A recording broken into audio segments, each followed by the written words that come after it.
What is going on, everybody? My name is Teddy Baldassarre, and in today's video, we are joined by a man that has accumulated over 4 million subscribers here on YouTube, has developed and started several successful companies, and has also been featured in places like Shark Tank, GQ, and bodybuilding.com. His name is Aaron Marino, but you may know him as Alpha M.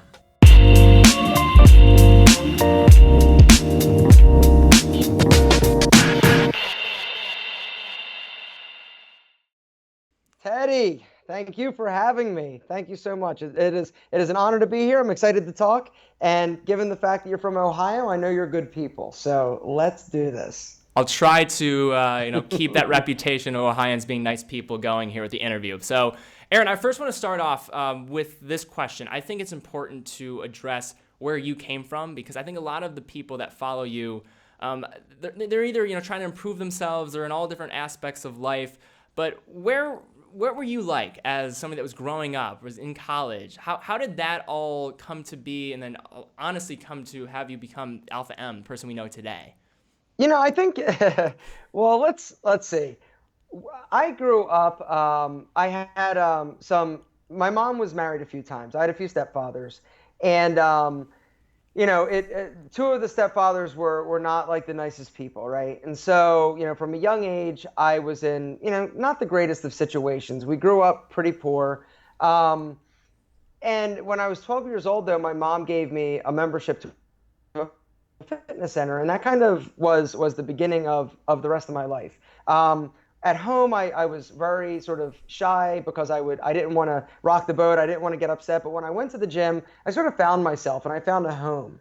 And it was that sort of transitioned into the really the rest of my life. I knew from a very young age that I wanted to help other people feel great about themselves and use fitness as sort of like the bridge or the gateway drug to feeling great about yourself. And so I wanted to open a fitness center, and so I went to college, West Virginia University, and got a business degree, moved to Atlanta just because my friend's father told me it was a good location, and I met a guy, we opened a nutrition store, and it was a disaster from the beginning.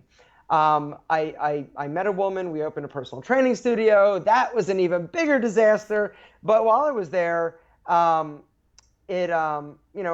basically, while I had the fitness center, there was a guy that I became friends with who wanted to go out for a date. And so he's like, hey, I don't know what to wear. And so I'm like, all right, well, why don't I come over and see what you have and see what you need. And while we're at it, we'll go get your hair cut, and your nose hairs are a nightmare. And I didn't realize it at the time, but I was setting up what will be a business.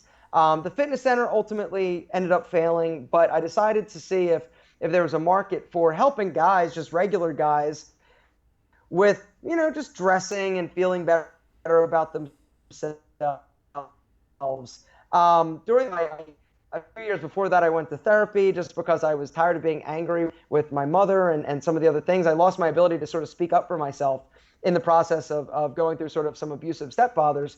And so I wanted to deal with that. I ended up dealing with it, and somehow my wife gave me a video camera. I know this is kind of all over the place, Teddy. I'm so sorry. This is what I want. Okay, so I started image consulting, and it was, small scale. I get some clients, and it was really cool, and I loved it. But my wife gave me a video camera in 2008, and I was like, hey, I am the least tech savvy person in the world, but there was this thing called YouTube that I had heard about.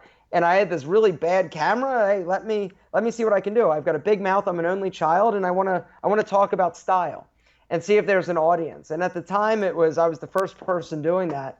And very, very quickly, I realized I found my home on YouTube, because for the first time in my entire life, I felt like I had a voice, and I felt like I was actually valued. And this was kind of like a big sort of pivotal moment for me, and the best decision I ever made was to start uploading YouTube videos, and the rest is kind of history. So you undoubtedly have, I think this is why you're successful. I mean, you have so much charisma, and there's a book I really enjoy. It's called The Charisma Myth, and it talks about the idea that charisma is not something you're essentially just born with, or something that you can actually improve. It's like a muscle. You can work it out and improve it. Do you think that's true? And were you always this way? You were a very charismatic individual? No, well, I've always been friendly, right? That's kind of my thing. I love people. I love talking to people. I love engaging. I'm a very good listener. If it wasn't YouTube or fitness, it probably would have been psychology, just because I love people. That being said, I 1,000% agree that you can develop your charisma. I watched some of my older videos, the majority of my older videos, and they're painful to watch how bad I was on camera, on film, how my timing was off of my jokes, and really it was. I think I see YouTube is a weird thing for me, right? It wasn't always this thing that I felt super comfortable with, and when I first started, it was something where I wasn't sure sort of how to act, how to behave, and so I tried to sort of form who I was based on who I thought my audience was and who I thought was watching it.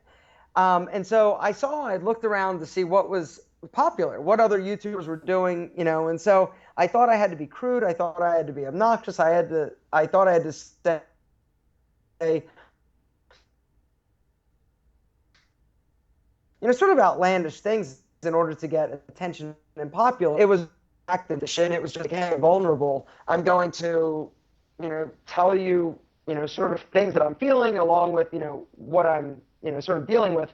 This was sort of the moment that everything changed and everything got better, and YouTube sort of rewarded me just from the sense of, people kind of just embraced me, and it was amazing.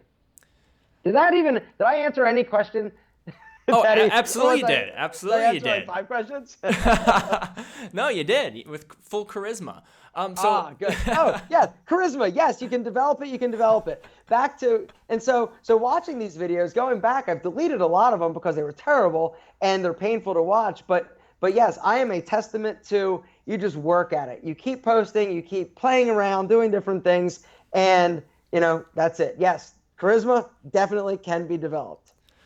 So another thing I want to talk about here is I really love what you've been able to do I mean, you're an entrepreneur completely. And I love what you've done with the different product lines that you've created. So can you just talk about being, an influencer marketer and, being a business owner online and having YouTube be the main channel for getting word out about your products? Can you just describe that process and where you kind of started from square one? Because I know a lot of people are just interested in how you're able to scale something like this.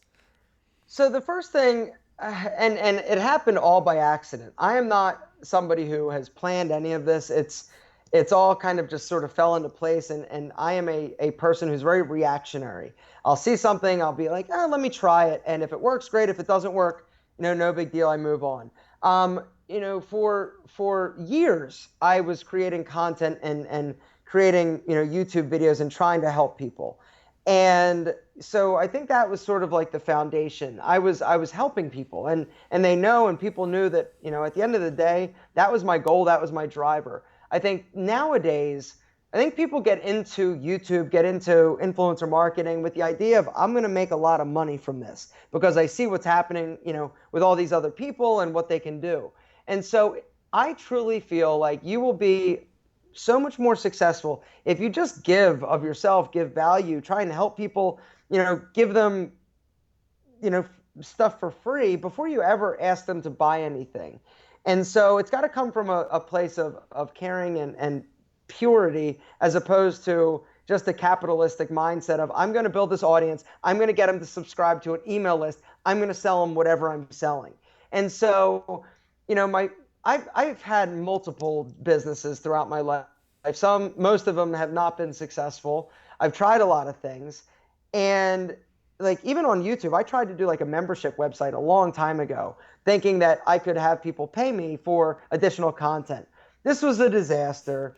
Most of my businesses end in disaster. I think I need to learn something from myself, actually. But yeah. And so over the course of the past, I've been doing this for like 9 years. It started like, the first product I tried to do was the Alpha M style system. That was an information product. I went on Shark Tank. I pitched it thinking that this is it. I'm going to be a rich guy. I'm going to be a millionaire. This is it. Like, game over. The night that aired, I sold one Pete and Pedro style, or one style system. And so it was a very hard lesson to learn. And I was devastated for, a few days. But then it's like, okay, well, if that's not the product, if that's not what people are wanting, what else is out there? And so I sort of looked around at what I use and what I was sort of dissatisfied with. And I came to hair product. It's something that I talk about all the time. And it's something that I'm very passionate about. And so I went to my stylist. I said, hey, do you have any connections? Let's create a better hair product business. Did that, launched it, and it was successful. And successful to me was I was selling inventory. I didn't really have any benchmark. I had no idea what I should expect. And the business has continued to grow. But I have I just recently, as of like 3 weeks ago, decided that business needs a little more TLC and time, and it's an amazing business. I'm sort of I'm sorry, I'm all over the place, Teddy. It's all that coffee I've been drinking. Damn you, Starbucks, for closing early. You're forcing my hand. So I started Pete and Pedro, and I was just promoting it to my audience, and it was pretty much successful right away. I went back on Shark Tank. They didn't want to invest in that. They wanted to invest in me as the influencer.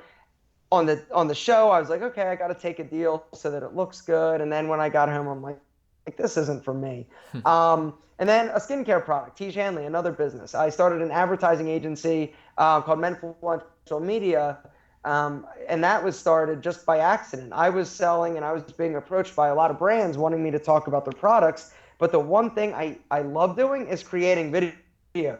The thing I was doing was selling myself to try and work out and negotiate the deal. And so I hired my friend Terry, who was a car salesman. Go figure. If you can sell used cars, you can sell a big mouth little Italian guy with pointy ears on YouTube.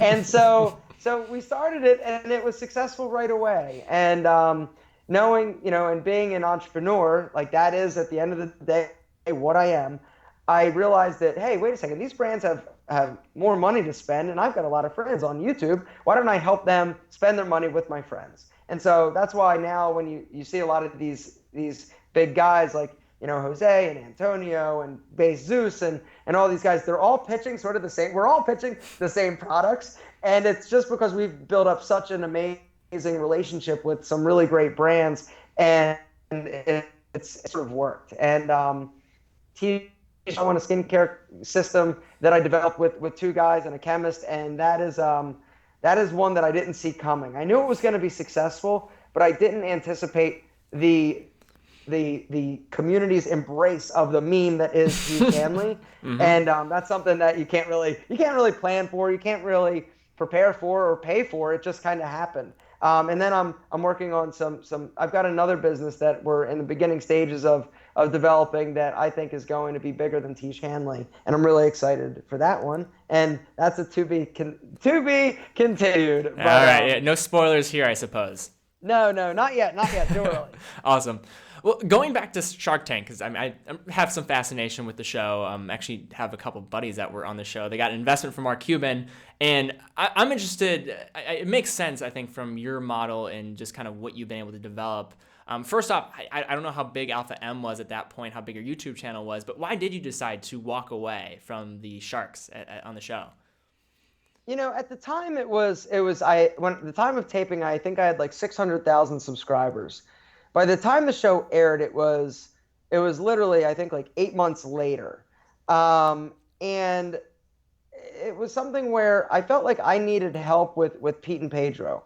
I had no business. I mean, I was figuring it out on the fly, but I felt like I really could use assistance with that product company. Or that company that was a product, Pete and Pedro. I didn't necessarily feel like they could add the value in what I do.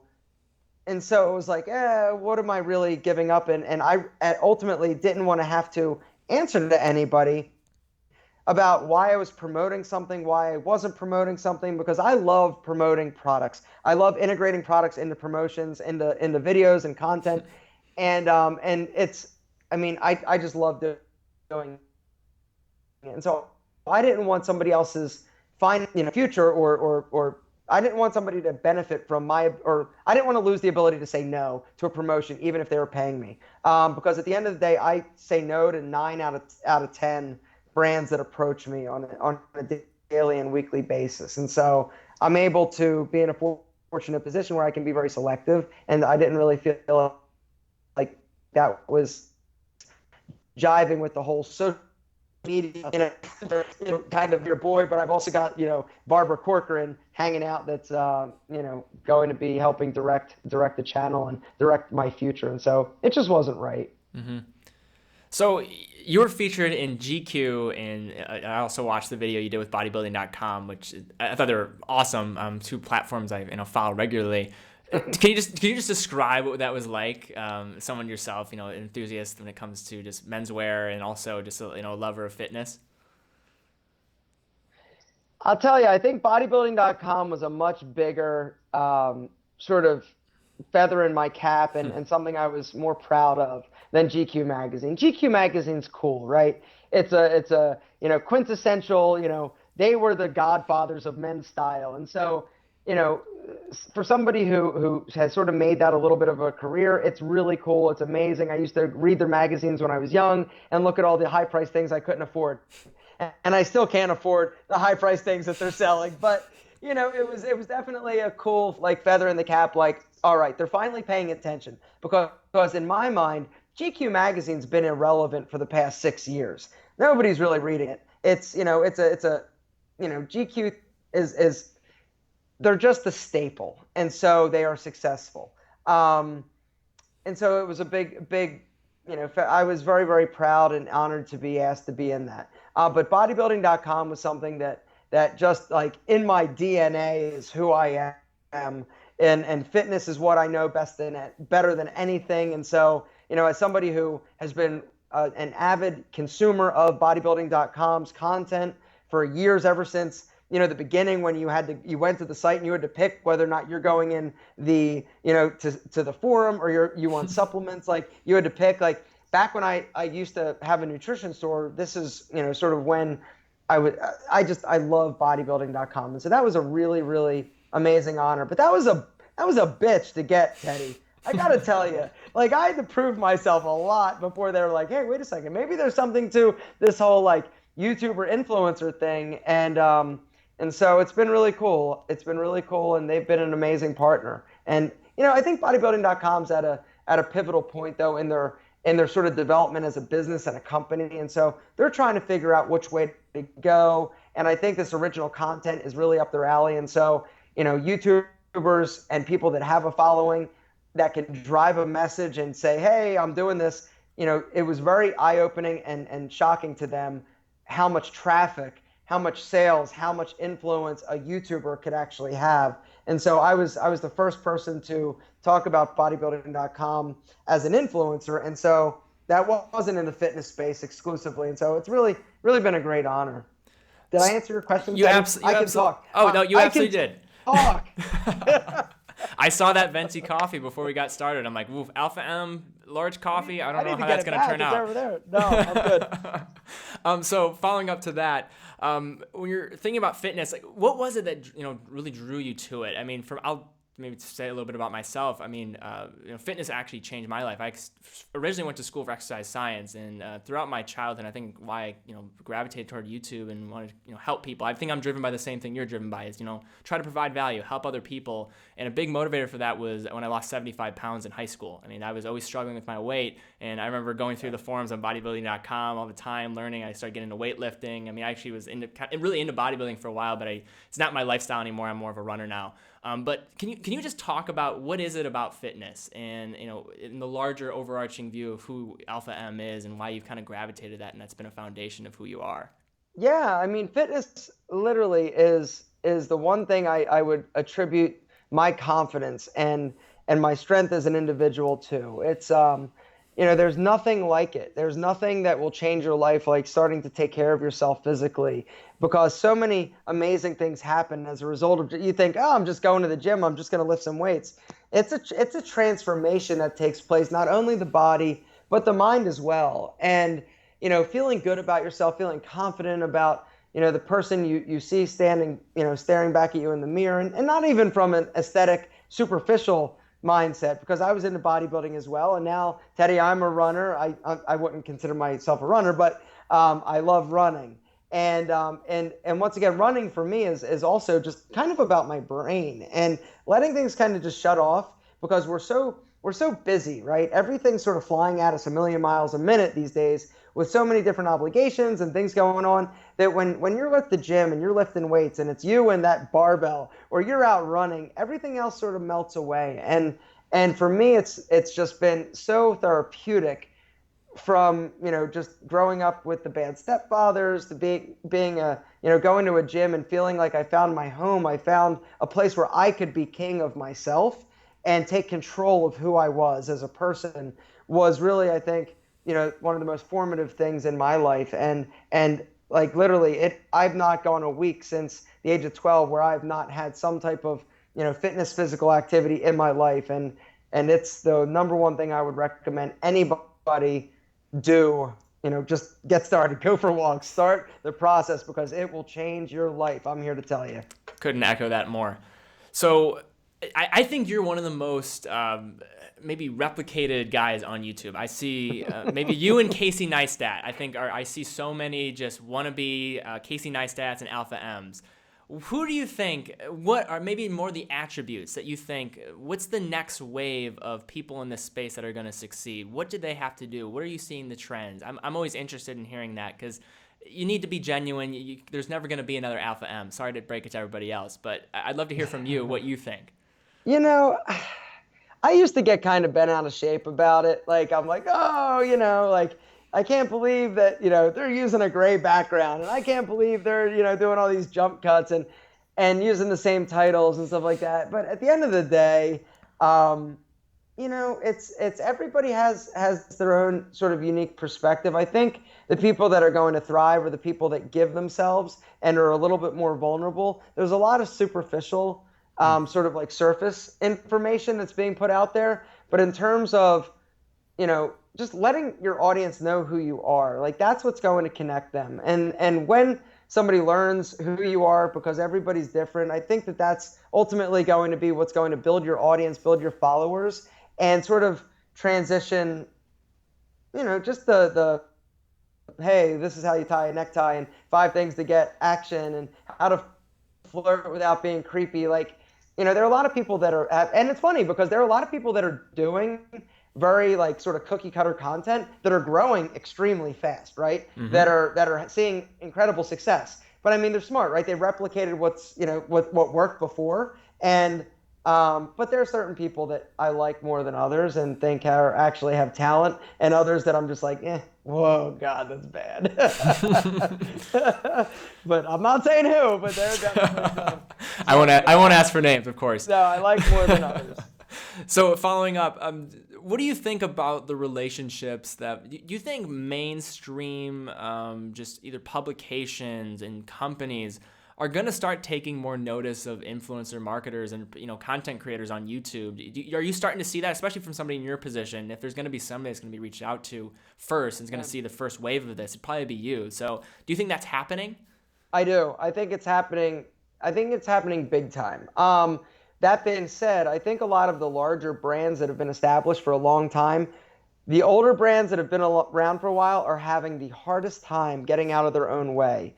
They still, a lot of them have the mindset of we've got to, we're Crest or we're, Chevrolet or whomever it is, and we've got a lot of advertising dollars. And so we can pay for engagement. And the reality is that, in today's world with the way that we consume content, the people we're getting content from, I really feel like it is, these companies are trying to connect with influencers that have a voice that really sort of fits with their ethos. And, just, I'm trying to frame this a little bit better. Yes, I think that you're going to see more of it. I'm already seeing it.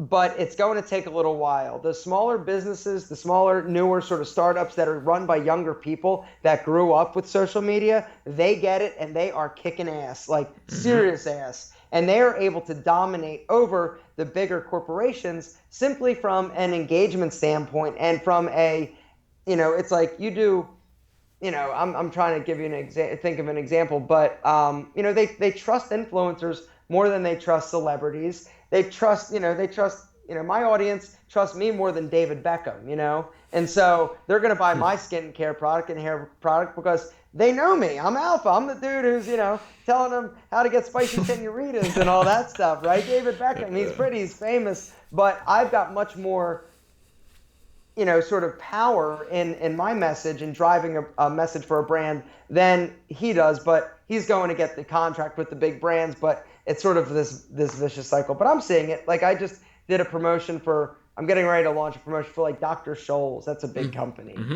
Bosley. I was the first person in a hair restoration place. Like I'm the first YouTuber they ever used. And all of a sudden we did a video, and they're used to doing traditional advertising and radio spots and television. And I do a promotion for them, and say, hey, there's a link if you want more, a free hair restoration kit with information. And it was like they found the golden goose. It was like, oh my goodness, we've never seen traffic like this. We've never seen engagement. And so once they get a taste of what, sort of influencers can do, it is definitely on their top to-do list for the upcoming marketing buys. That's for sure. Yeah, that's something I want to continue to look at going forward, because it's something I'm interested in, being interested in marketing, and also, just seeing the value that in the movement that you can have as, an influencer in the space. So before we go, one other thing. Yeah, go for it. It's the Wild West, though. That's the thing that's so sort of like a little bit weird, and everybody's trying to figure it out. It's tough, and one of the reasons why I started this Menfluential agency is because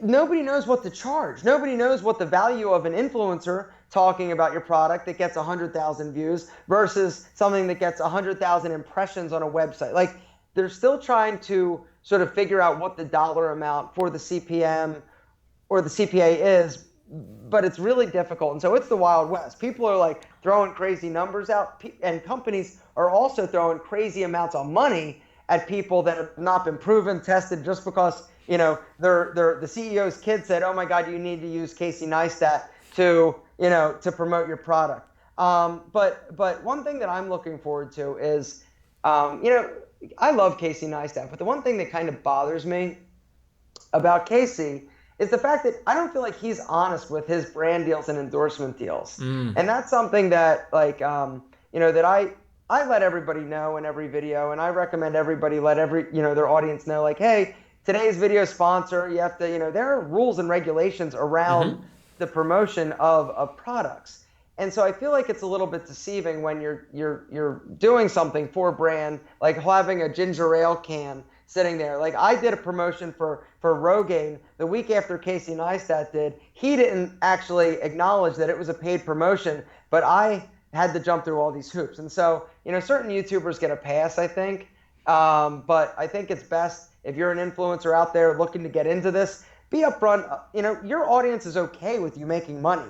They don't mind it. They're conditioned. A lot of people feel like, oh, I don't want to talk about, I don't want people to know. I don't want them to think I've sold out. And at the end of the day, you've just got to make sure that the products you promote are ones that you can stand behind and believe in.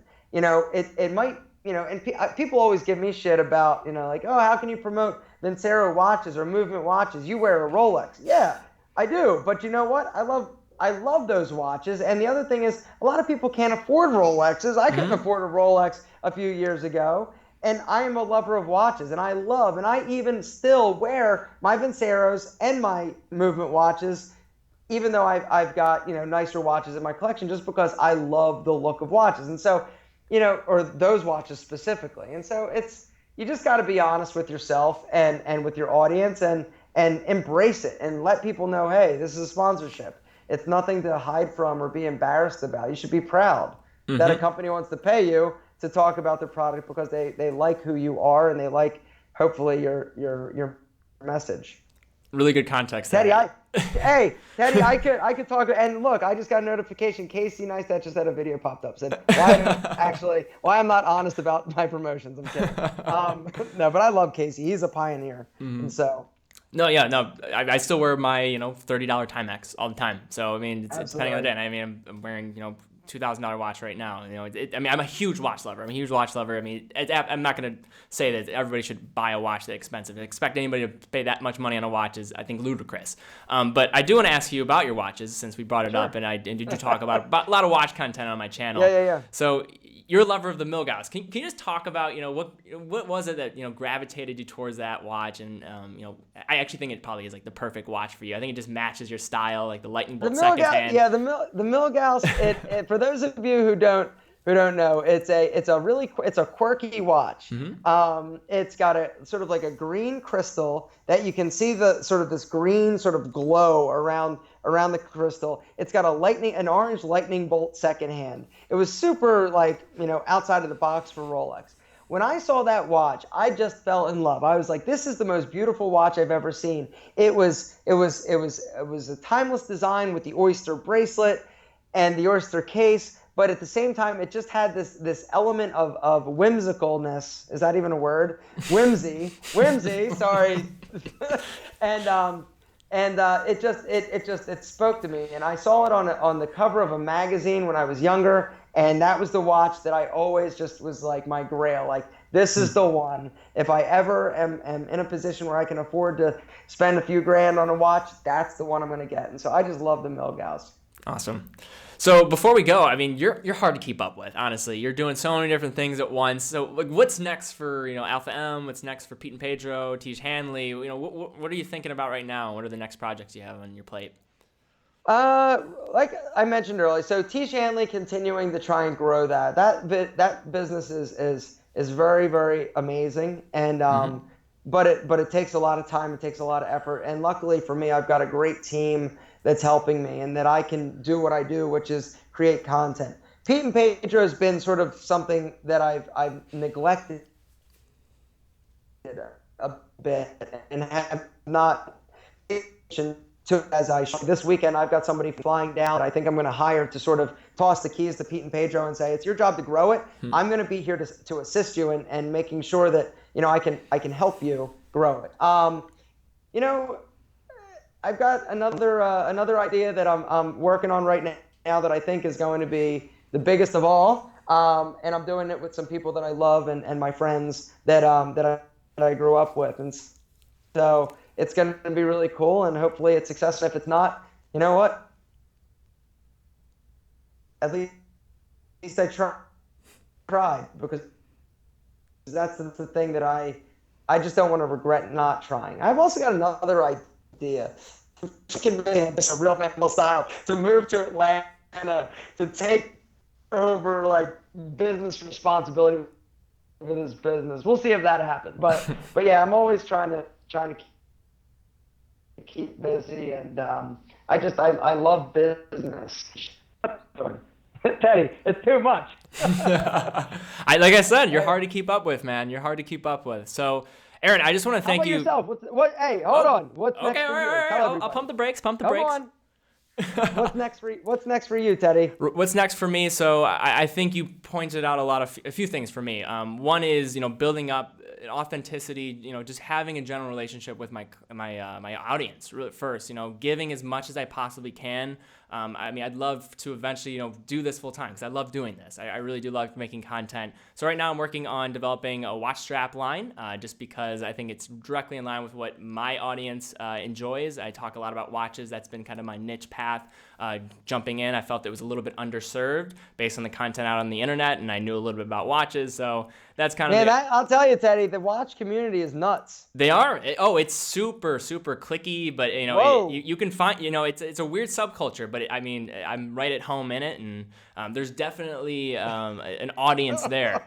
There's definitely an audience there. I'm getting emails from people. Like I'm like talking about people and just like, it is this crazy, like sort of, I'm like, it's nutty. No, it really is. It really is. Be careful. It's like the fragrance community. It's got this like super passionate, group of people around it that know a lot, and it's It's interesting, Teddy. It's Stay an out. incredibly Keep your nose knowledgeable, clean. incredibly knowledgeable group of people that I interact with. I mean, it's kind of funny because usually when you hear comments, you hear, you think in most other instances, a lot of them are brain dead idiots. But when I go in my comments, I'm like, these people are roasting me, or these people know more than I do. So, I mean, sometimes I question, what am I doing up here? So, but it's also, you take it all in stride, and it's a lot of fun because, I learn something new when I post content, and it's a really great, it's fun when you can be able to, find a way to voice your passion out to the world and have people in the comments, and have that interaction on like a large scale. So, You've got to come down to our conference next year. Yeah, I did want to ask you about that. So we got to connect about that after the interview and talk a little bit more about that. But please do. Be my guest. Come down. Like we would love to have you. I met Theo and Harris. What is his Christian? Christian. I met Christian and his wife or girlfriend this year there. Super nice people.